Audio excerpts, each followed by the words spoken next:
Like most large hometowns, Milwaukee is actually a jigsaw puzzle, maybe a quilt of smaller neighborhoods. And this week we explore one of those neighborhoods. I like that, a puzzle and a quilt. Yeah. Nice. And the one that we're going to this time, the puzzle piece or the quilt piece, it's on the south side, not far from AmFam Field. Frankie Jupiter takes us to Silver City.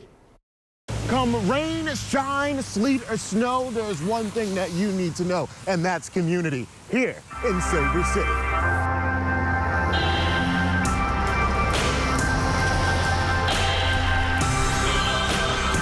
Hi, my name is Christina Dyson. I'm the collaborative leader at Escuela Verde. We are located on 37th and Pierce in the Silver City neighborhood, which is a predominantly Latino community. We serve the students in this community. The school is very unique in the sense that we are very student-centered. Project-based learning is the type of curriculum that we use here. So it's not your traditional classroom where you have textbooks. It's more hands-on learning. The teachers, the advisors really care for their students. And we take assessments just like other schools take assessments, but it's a small school. So in a sense, we're kind of like a family. This is the Escuela Verde's New Line Cafe. It's open to the community, but it's also run by students here. So we do offer barista classes where they learn not only how to make the coffee, but they learn the history of coffee. They learn how to run a business.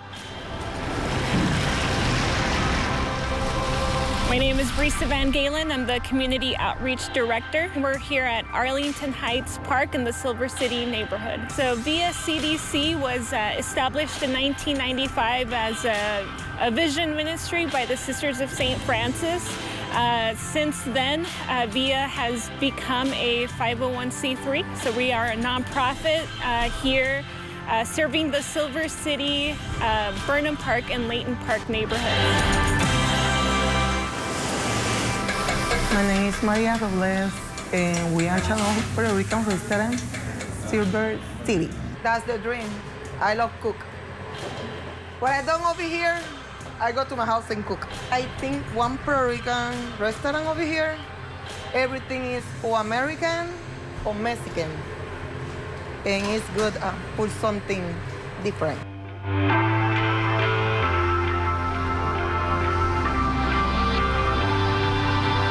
From education to community, even to some really good food, Silver City has a lot to offer. And coming up Thursday, we'll be teaching you a form of martial arts. For your CBS 58 Hometowns, I'll send it back to you. Ethnic diversity has been one of the themes this week for our 58 Hometowns tour of Milwaukee's Silver City neighborhood. We have already sampled some of the diverse education and food options. Tonight, Frankie Jupiter visits a martial arts studio in Silver City. Greetings from Silver City. I'm Frankie Jupiter for CBS 58 Hometowns. We're here again in Silver City, and we're talking with Steve Youngman. He is the instructor here at Rising Dragon Martial Arts here in the neighborhood. First of all, thank you so much for being with us and letting us in your space. 25 years. 25 years. It's been a pleasure serving people. What makes Silver City so special? Silver City is very unique. It's got so much diversity and culture. It's a great melting pot, and it shows up in restaurants. It shows up in the different stores. There's all kinds of things you can get. It shows up in the religiosity of the different faiths that are here too. It's a very beautiful place to live, to see different people and different cultures.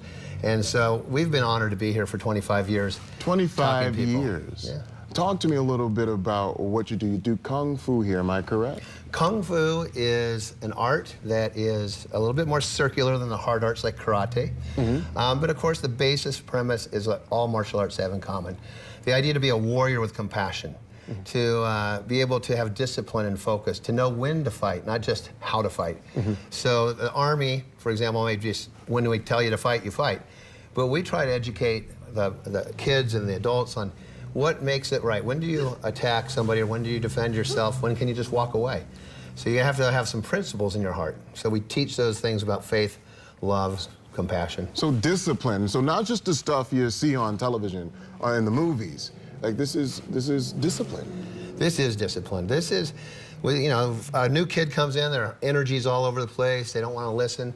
So we usually have to give them push-ups and sit-ups if they're not listening. That's our control way to help them, and it's a positive way because then they're learning to build their body up. Or we might have them stand quietly for a minute if they're not listening and paying attention, so they learn to focus and concentrate.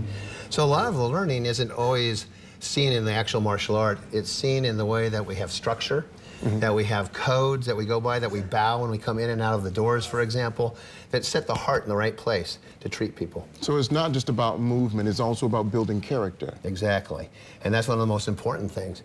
And martial arts help lend themselves in that way because we're teaching something very dangerous in a way, and you have to have that kind of respect. I used to work in gang prevention for a long time just down the street, and they said, why are you teaching gang kids Kung Fu and karate? And I said, well, you know what? The minute they start doing it, they have an outlet. They're less likely to fight on the streets when they can test their mettle and prove their manhood in a safe environment with gloves on and helmets on and so forth when they spar. So it gives them an outlet, gives them those codes, gives them some structure, gives them a destination. And it's not just for guys, by the way, either. I'd say almost half of our kids' classes are girls, and we have a bunch of women that train as well, so yeah. Something for everybody. Everybody. Oh, listen, Steve, we appreciate you. Thank you so much. For CBS 58 Hometowns, I'll send it back to you, Silver City.